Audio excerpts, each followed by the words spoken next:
Welcome দর্শক বন্ধুরা, আসসালামু আলাইকুম। আশা করি আপনারা সকলেই ভালো আছেন। আল্লাহর রহমতে আপনাদের দুয়ায় আমিও খুব ভালো আছি। 12 কলম দিয়ে একতলা বাড়ির ডিজাইন আপনারা দেখতেছেন।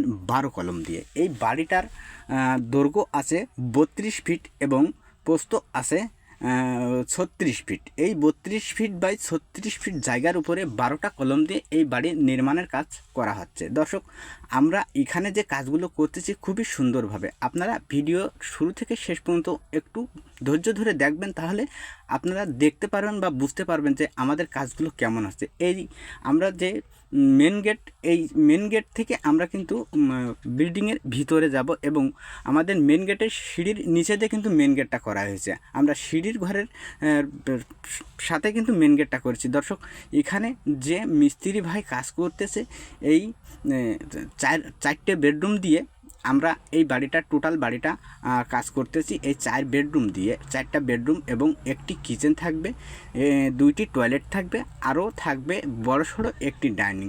দর্শক, এখানে যে 5 ইঞ্চি গাঁথনিগুলো করা হয়েছে আপনারা একটু খেয়াল করে দেখেন। দর্শক, এই 5 ইঞ্চি গাঁথনিগুলো কত সুন্দরভাবে করা হয়েছে। আর এখানে যে মিস্ত্রি ভাই গাঁথনিটা করতেছে, এটা দক্ষ মিস্ত্রি দিয়ে আপনার বিল্ডিংয়ে কাজ করালে আপনার বিল্ডিংয়ের কাজটা অনেক সুন্দর হবে। আমরা কিন্তু এখানে দক্ষ মিস্ত্রি দিয়ে কিন্তু কাজ করাচ্ছি। আপনারা একটু খেয়াল করে দেখেন, তিনার গাঁথনি কিংবা কাজের ধরনটা দেখেন। এইভাবে যদি আপনার বিল্ডিংয়ে কাজটা করান তাহলে কিন্তু আপনার বিল্ডিংয়ের কাজটা অনেক মজবুত হবে, অনেক পারফেক্ট হবে। দর্শক, আমরা প্রত্যেকটা জায়গায় কিন্তু প্রত্যেকটা ভিডিওয় কিন্তু বলি যে একটা দক্ষ মিস্ত্রি দিয়ে কাজ করালে বিল্ডিংয়ের কাজটা অনেক সুন্দর হবে, অনেক মজবুত হবে। সেক্ষেত্রে আপনারা বিল্ডিং করার সময় অবশ্যই একটা দক্ষ মিস্ত্রি দিয়ে কাজ করাবেন। একটা দক্ষ মিস্ত্রি দিয়ে যদি কাজ না করান তাহলে কিন্তু আপনার বিল্ডিংটা তেমন ভালো হবে না এবং গাঁথনি কণ আর প্লাস্টার কণ তেমন মজবুত হবে না। সেক্ষেত্রে আপনারা আমাদের এইসব ভিডিওগুলো ফলো করতে পারেন।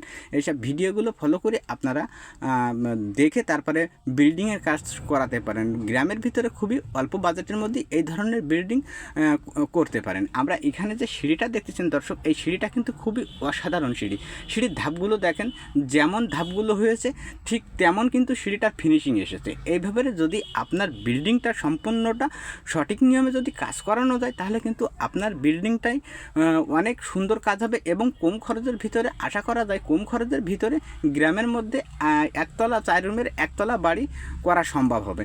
সেক্ষেত্রে আপনারা অবশ্যই বিল্ডিং করার আগে আমাদের সাথে কিংবা পাশে কোনো কন্ট্রাক্টর আছে কিংবা কোনো, সবথেকে বেশি ভালো হয় যদি কোনো ইঞ্জিনিয়ারের সাথে আপনি পরামর্শ করেন। ইঞ্জিনিয়ারের সাথে যদি পরামর্শ করেন তাহলে কিন্তু আপনার বিল্ডিংটা অনেক সুন্দর হবে। সেক্ষেত্রে আপনারা অবশ্যই একটা ইঞ্জিনিয়ারের সাথে পরামর্শ করে তারপরে বিল্ডিংয়ের কাজে